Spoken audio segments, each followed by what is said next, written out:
भगवान विष्णु के 10 अवतार बताए गए हैं। इनमें पहला अवतार मत्स्य का था। कथा प्रचलित है कि मत्स्य अवतार के समय इस धरती जल प्रलय आया था। उस समय राजा मनु के साथ सप्तऋषि एक विशाल नाव में सवार थे और मत्स्य अवतार में भगवान विष्णु ने इन सभी के प्राणों की रक्षा की थी। सप्तऋषियों के नाम का जाप रोज करना चाहिए, ऐसी परंपरा प्रचलित है। उज्जैन के ज्योतिषाचार्य पम मनीष शर्मा के अनुसार हर साल भाद्रपद मास के शुक्ल पक्ष की पंचमी को ऋषि पंचमी कहा जाता है। इस बार ये तिथि रविवार 23 अगस्त को है। इस दिन व्रत उपवास करने और सप्तऋषियों की पूजा करने से जाने अनजाने में किए गए पाप कर्मों का प्रभाव खत्म होता है। शास्त्रों में सप्तऋषियों के संबंध में कई श्लोक प्रचलित है।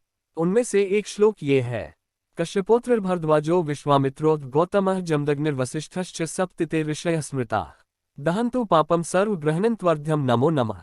इस श्लोक में कश्यप, अत्रि, भारद्वाज, विश्वामित्र, गौतम, जमदग्नि, वशिष्ठ ऋषियों के नाम बताए गए हैं। इनके नामों के जाप से सभी पाप कर्म नष्ट हो जाते हैं। पहले ऋषि हैं कश्यप। कश्यप ऋषि की 17 पत्नियां थीं। अदिति नाम की पत्नी से सभी देवता और दिति नाम की पत्नी से दैत्यों की उत्पत्ति मानी गई है। शेष पत्नियों से भी अलग अलग जीवों की उत्पत्ति हुई है। दूसरे ऋषि हैं अत्रि। त्रेतायुग में श्री राम, लक्ष्मण और सीता वनवास समय में अत्रि ऋषि के आश्रम में रुके थे। इनकी पत्नी अनसुया थी। अत्रि और अनसुया के पुत्र भगवान दत्तात्रेय हैं। तीसरे ऋषि हैं भारद्वाज। इनके पुत्र द्रोणाचार्य थे। भारद्वाज ऋषि ने आयुर्वेद सहित कई ग्रंथों की रचना की थी। चौथे ऋषि हैं विश्वामित्र। इन्होंने गायत्री मंत्र की रचना की थी। भगवान श्रीराम और लक्ष्मण के गुरु थे।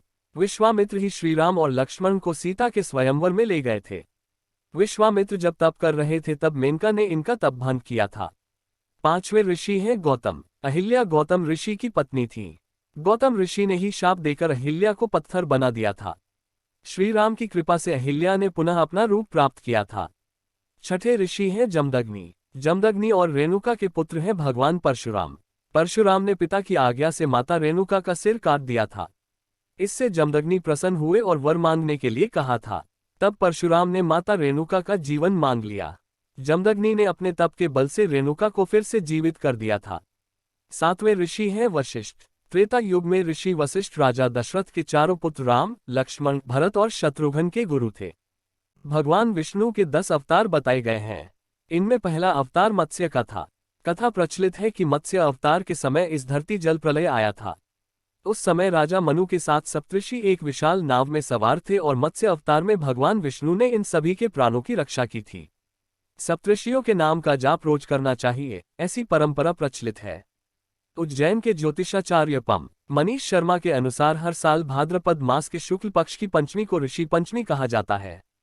इस बार ये तिथि रविवार 23 अगस्त को है। इस दिन व्रत उपवास करने और सप्तऋषियों की पूजा करने से जाने अनजाने में किए गए पाप कर्मों का प्रभाव खत्म होता है। शास्त्रों में सप्तऋषियों के संबंध में कई श्लोक प्रचलित है।